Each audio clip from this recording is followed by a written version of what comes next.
ბოლნისში დაფუძნებული პოდკასტური რადიო, სადაც სხვადასხვა თაობა, პროფესია და პერსპექტივა ერთმანეთს ხვდება. ჩვენი რადიო აერთიანებს დიალოგებს, ისტორიებსა და გამოცდილებებს.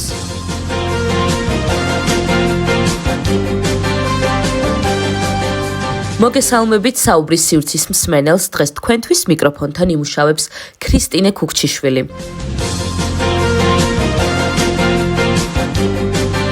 დრო არის, რომ ჩვენს რადიოში ხმოვანი ისტორიები და ამბები გავაჟღეროთ. საუბრის სივრცის ახალ რუბრიკასაც სწორედ ამიტომ დავარქვით ხმოვანი ისტორიები. რუბრიკის შემდეგი სტუმარი არის ქალი, რომელიც ბავშვებს ქართულ ენას მხოლოდ სიტყვებით კი არა, გულით ასწავლის. ლალი დალაქიშვილი ქართულს ასწავლის იქ, სადაც ბავშვების პირველი სიტყვა სხვა ენაზე ისმის. ის სიტყვებს ხიდად აქცევს და ბავშვებს არა მხოლოდ ქართულს, არამედ ურთიერთობებსაც ასწავლის. ეს არის ამბავი მასწავლებელზე, რომელიც ენით აერთიანებს. მოგესალმებით, მე გახლავართ ლალი დალაქიშვილი. სკოლაში მუშაობ კონსულტანტ მასწავლებლად, დაახლოებით 13-14 წლის წინ მოვედი. პირველად აზერბაიჯანულ სკოლაში რომ ქართულის მასწავლებელი ყოფილიყავი, თავიდან ამაზე არ ვფიქრობდი, გულწრფელად გითხრათ, იმიტომ რომ ქართული ენისა და ლიტერატურის მასწავლებელი ვარ და სასერტიფიკაციო გამოცდა პირველად სწორედ ამ საგანში ჩავაბარე. მაგრამ შემდეგ გავიგე, რომ იყო პროგრამა, რომელიც არაქართულენოვან სკოლაში აგზავნიდა კონსულტანტ მასწავლებლებს ენის გაძლიერების თვალსაზრისით. და გადავწყვიტე, რომ ჩართულიყავი ამ პროგრამაში. შესაბამისად, ჩავაბარე მეორე გამოცდაც ქართული მეორე ენის მიმართულებით და აი ამის შემდეგ უკვე წეღარ როგორც თქვი 13-14 წელი ამ სკოლაში ვარ.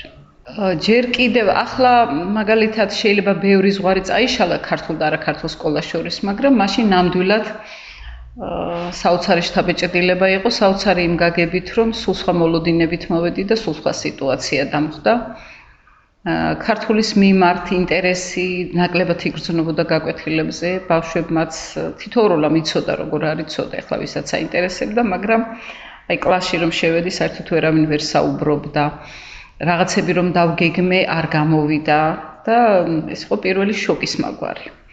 მაგრამ რა ვიცი, რამდენიმე ხანში სიტუაცია ნელ-ნელა დაალაგდა.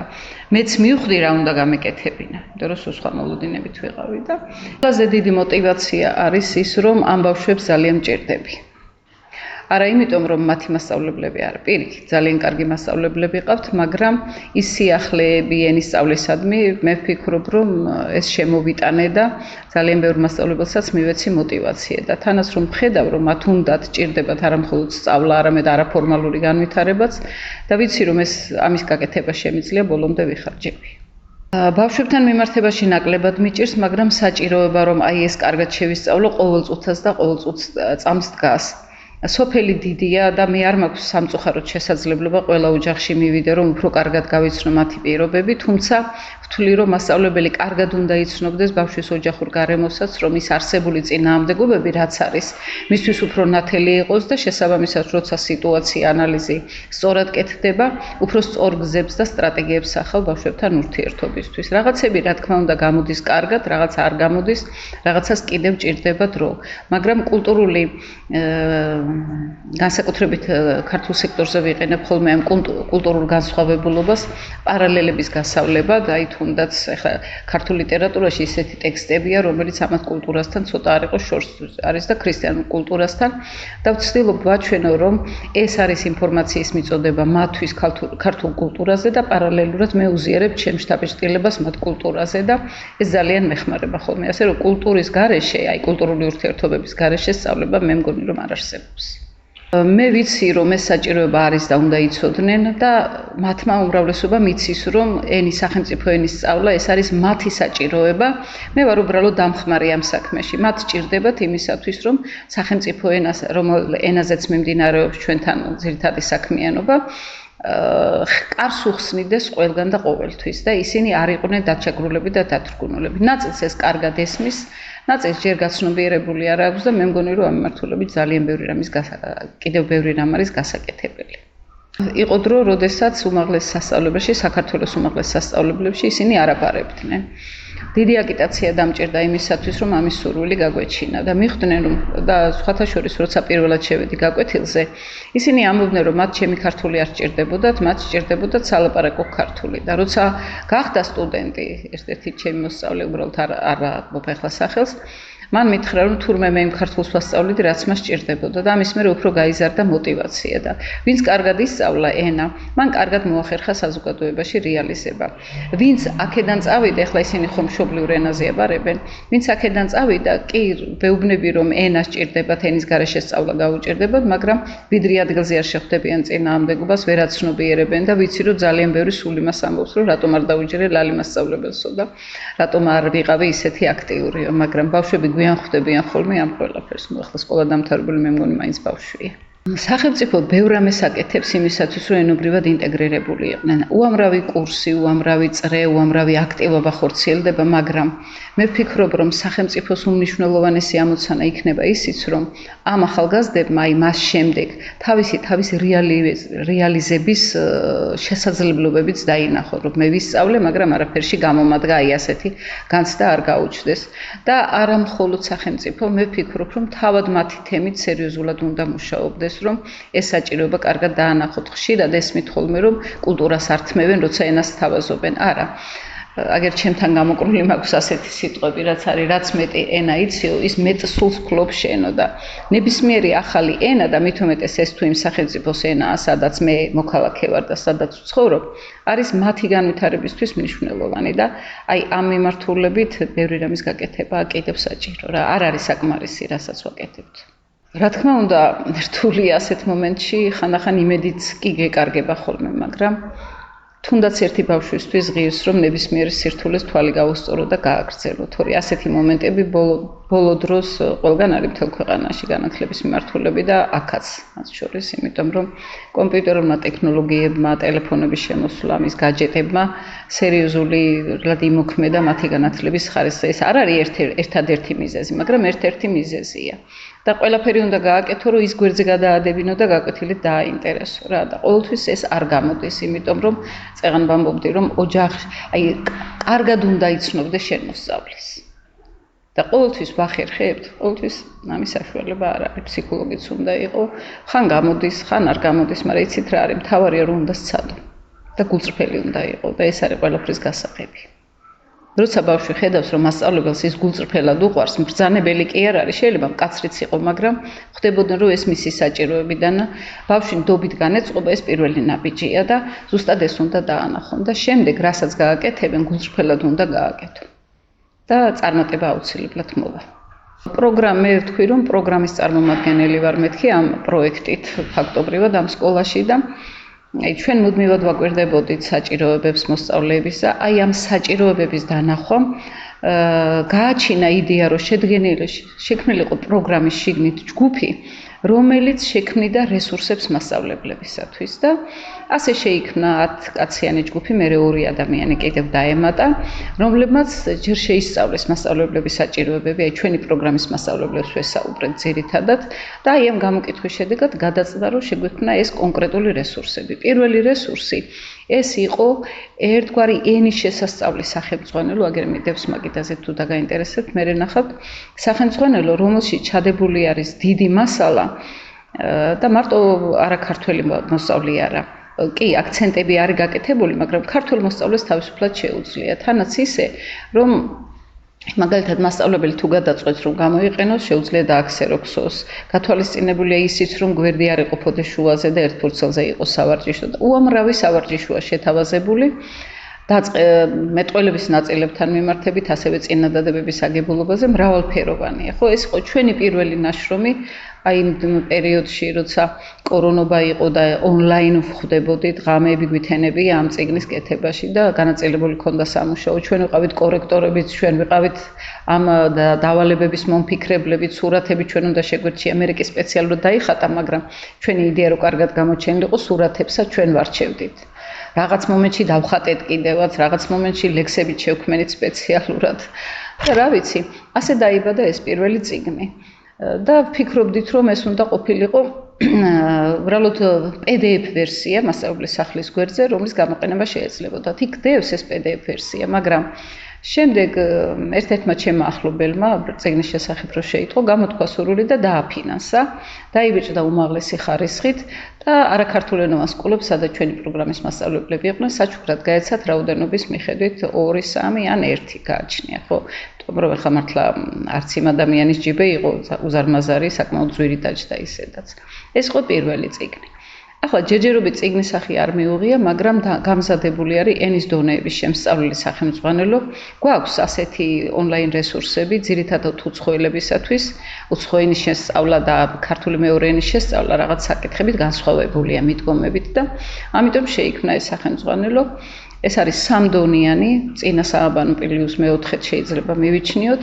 თითოეულ დონეზე 12 თემა დამუშავდა წიგნი, რვეული და იქაც ყველაფერი ჩვენ გავაკეთეთ.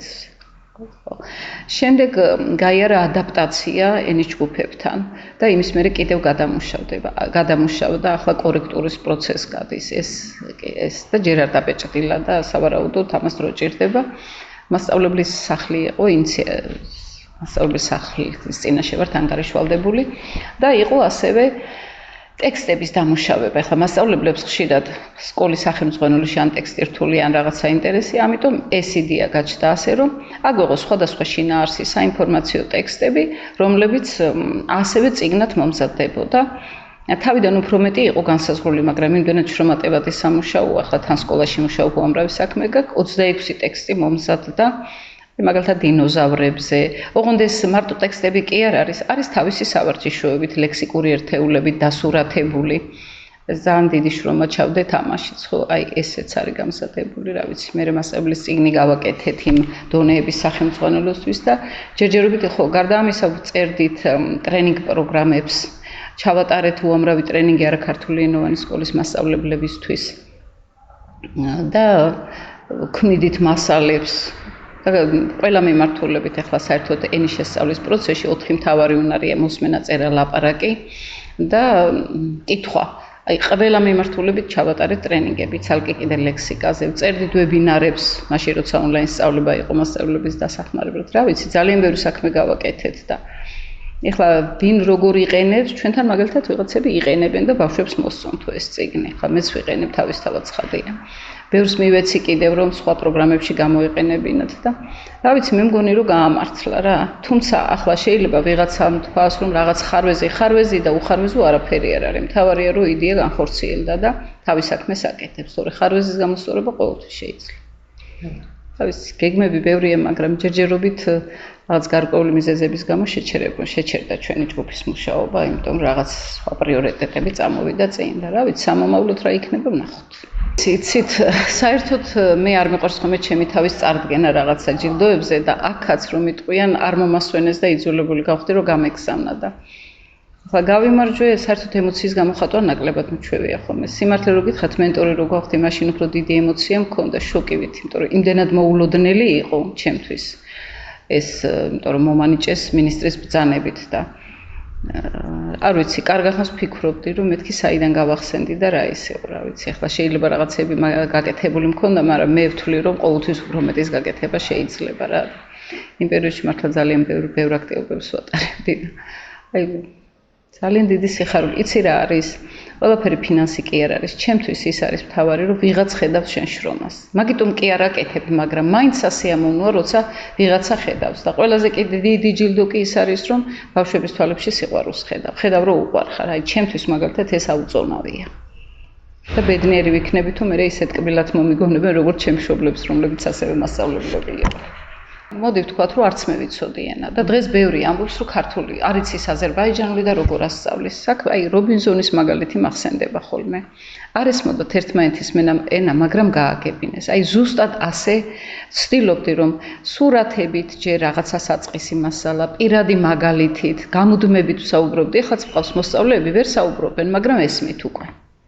იმიტომ რომ დაჟინებით, აი ვცდილობ რომ ახლა რა თქმა უნდა ვისწავლე გარკვეულწილად აზერბაიჯანს რაღაც, მაგრამ არ ვიყენებ ისე აქტიურად.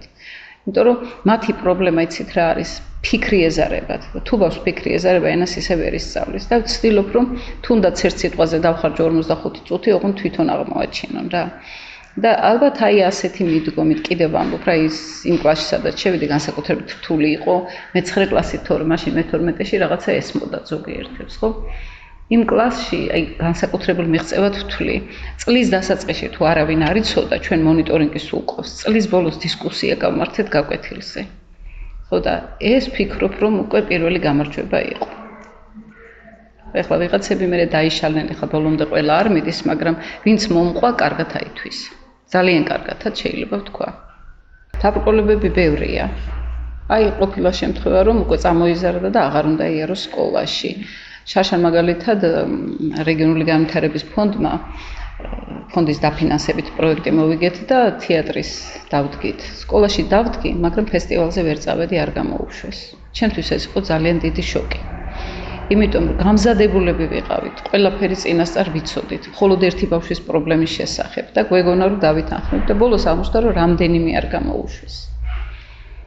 ასეთი რამები ხდება ხოლმე რა ან მომზადებული გვაქვს და იმ დღით მშობელმა სადღაც წაიყვანა სულ არ აინტერესებდა შენი ღონისძიება ასეთი სიურპრიზები მრავლად გვაქვს ან რაღაცას ეხლაც მაგალითად რეპეტიციებს კიდევ ახალ სპექტაკლს ვამზადებთ, იმიტომ რომ ვფიქრობ, რომ თეატრისა და როლების დასწავლა მათ ეხმარება კიდევაც. თანაც როცა ემოციურადაც ახერხებენ ამ როლში შესვლას, ძალიან მნიშვნელოვანია და ვერ ვახერხებ, რომ ყველა ერთად შევკრივო. ზოგს სამარშრუტო ტაქსი ელოდება და ვერ მიდის. ზოგს რა პრობლემა, ზოგი იმ დღით არ მოვიდა, გერმანიაში წაიყვანეს, ასეთი რაღაცეები და ჩვენ მშობლებთან კონტაქტებს ვერ ვამყარებთ. იმიტომ რომ დაამყარო, ენა არ იცის ერთი, მეორე სხვა ხედვები აქვს, ესეც პრობლემაა ჩვენთვის. და რა ვიცი, ახლა გათხოვებასთან დაკავშირებით იყო პრობლემები. თავიდან ძალიან ტრაგიკულად განვიცდიდი. რაღაცა როლი შევიტანეთ, რაღაცები დაუშვათ გამოგვესწორებინა. არ ვლაპარაკობ ხოლმე ამ თემაზე, იმიტომ რომ ის მათთვის ძალიან ისეთი ის არის, მაგრამ ფიქრობ, რომ აი ვერაფერი გავაკეთე, როდესაც ინსტიტუტში მოწყობილმა აღარ ისწავლა, იმიტომ რომ მშობელმა ფული არ გადაუხა და ვიღაცამ შეწყვიტა. არა და ისეთი კარგი ბავშვები მყავდა, დღემდე გული მწყდება, რომ ასეთი გონიერი ბავშვები ინსტიტუტის გარეშე დარჩნენ, იმიტომ რომ ოჯახმა ხელი არ შეგანა, იმიტომ რომ არ უყვართ, არ ესმით რაღაცეები. აი პრიორიტეტების ვერ ალაგებენ რა. ხო, რატომ არის საჭირო? აი არაჩვეულებრივი მოსწავლეები მყავდა და ძალიან გული მწყდება, რომ შეწყვიტეს მერე სწავლა. კი გახდნენ სტუდენტები, მაგრამ შეწყვიტეს სწავლა. ასე რომ ძალიან ბევრი პრობლემა. რა არის? აი ახლა აქ მე რომ წავიდე, აი არასამთავრობოები მოდიან, ბევრჯერ მომიწვევია, საუბრებს ატარებენ, მაგრამ მე მაინც მგონია თავად მათი წარმომადგენლები უნდა ატარებდნენ ამ საუბრებს, მეტი ავტორიტეტი აქვთ. შეიძლება ჩვენ სკოლაშიც იყვნენ მაგალითად მასწავლებლები, რომლებიც სხვანაირად ფიქრობენ. და არა ისე როგორც უნდა ფიქრობდეს.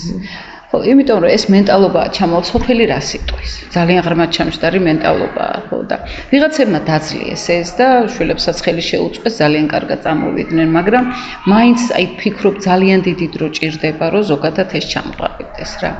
თავად ბავშვებსაც დიდი ინტერესი მე ზოგიერთებს უმაღლესი არა აქვთ, ხო, ახლა რა ვიცი, ვეუბნები ხოლმე, რომ თუ უმაღლესი არ გინდა, იქნება პროფესია ისწავლო, რომ არ დაიკარგო. ცოტა ეზარებათ, მაგრამ ახლა არ ვამბობ, რომ ეს ამათი პრობლემაა, სიზარმაცე დღეს ზოგადი პრობლემაა, ხო და მე მგონია, რომ კარგი პროფორიენტაციაზე წარმართული მუშაობა უნდა, მაგრამ მე რო ახლა ესენი ყოველდღე და ხშირად წავიყვანოს სადღაც. ამასაც ბევრი ხარჯი, ის ტრანსპორტი გჭირდება, მშობლის თანხმობა გჭირდება, ბევრი სირთული გვაქვს ერთი სიტყვით რა. ახლა ცოტა შორიდან წამოვიწყებ, ახლა გავდივართ ლინდა მალალიხანთის ტექსტ თევზი ხეზი. ხო, რომელიც აი დაუძლეველი პრობლემების დაძლევაზე არის მიმართული, ხო და აი ზუსტად მაგაზე ვესაუბრები, რომ არ არსებობს წინამდებობა, რომელსაც ვერ დაძლევ და ხედავ რომ მოსწონთ ეს. აი მე ვფიქრობ, აი ბავშვებს ზუსტად ამას ვეუბნები, რომ თუ გაქოცნება, არასოდეს არ უნდა დანებთ. და ეს ოცნებები კიდე შენს ქვეყანაში პირველ რიგში ენის შესწავლით დაიძლევა, თორემ შენი კულტურას რო შეინარჩუნო, ამისთვისაც ენა გჭირდება ისევ ქართული. იმიტომ რომ მეტი კავშირებია და იზოლირებულად ვერასოდეს ვერ იქნებიან ბედნიერები. ჩვენი ქვეყანა ასეთი. ასეა ჩვენი ცხოვრება მოწყობილი რა და კიდევ ერთ დავამატებდი, რომ ოცნებები ზარმაც ადამიანებს არ უხდებათ. გონიერ ბეჯით და მიზანდასახულ ადამიანებს უსრულდებენ თავისუფლად. ლაიმასწავლებელმა მართლა ძალიან კაი გაკვეთილები ასწავლის და 2 წელია ან 3 ჩვენ ლალი მასწავლებელთან ერთად ვარ. მართლა ძალიან დიდი რაღაცეები გავაკეთებთ ერთად და რა ვიცი, მართლა ძალიან კაი მასწავლებელია, მართლა ძალიან კაი რაღაცები ასწავლის და ეს ჩვენი მომავალისთვისაც ძალიან კაია, რომ უკვე ჩვენ ვიცი რა უნდა გავაკეთოთ, ან ჩვენ უკვე ვიცი, რომ მაგალითად რაღაცა შენ არ იცი, მაგრამ შენ უნდა ისწავლე ის რაღაცა და ეს არ არის ცუდი რაღაცა, უნდა ისწავლე რა და მართლა ლალი მასწავლებელმა ჩვენ ძალიან მიყვარს ლალი მასწავლებელი, რა ვიცი, ძალიან კაი მასწავლებელია. ჰარმონია ჯგუფს აქვს 5 ეს კლუბი და იქაც ჩვენი სოფლის ახალგაზრდებისთვის რაღაცები გავაკეთოთ, რომ კიდევ ისინი მომავალი ცხოვრებისთვის რაღაცა კაი რაღაცები ასწავლეთ ჩვენ. ესე ეკოლოგია კლუბი არის სპორტი, ტექნოლოგია, ხელოვნება და გართობის ჯგუფი არის და იქ კიდევ ჩვენ თან რაღაცები, თამაშები გვაქვთ, თან რაღაცები, ასე იგი, ასწავლს ბავშვებს ინთემებში. რა ვიცი, ასეა. შენ გასაპირებ მომავალში, აი, რა გეგმები გაქვს, რა გინდა რომ იყო? ექიმი მინდა, მაგრამ მასწავლებელიც მინდა. ლალი მასწავლებელია თუ მეგობარი? ველა არის, მასწავლებელი, ფსიქოლოგი არის, დედა არის. რა ვიცი, ყველა არის. ძალიან კარგი მასწავლებელი და ძალიან მიყვარს. საინტერესოა შენთვის სპექტაკლზე მუშაობა, როგორც ახლა პირველად. ძალიან კარგად არის, ძალიან აქტივიტი არის. და ჰარმონიაზე რას გვეტყვი, აბა? ძალიან კარგი არის ახალგაზრდებისთვის, იმიტომ რომ ბავშვები აქტივი არის, რამე სწავლობს, გაკეთებს, მუშაობს, ძალიან კარგია. ძალიან კარგი. აი, სხვა ბავშვებს რას ეტყოდი? ვისაც თქვათ უნდა რომ შემოგიერთდნენ თქვენს ჯგუფში ან თუნდაც უნდა რომ ქართული ენას დაეუფლონ, ისწავლონ და ასე შემდეგ. აი, რა რჩევებს მისცემდი? ქართული ენა ძალიან ვაძებნადე. მნიშვნელოვანი არის. იმიტომ რომ თქვენ საქართველოში ცხოვრობს და ძალიან მნიშვნელოვანია.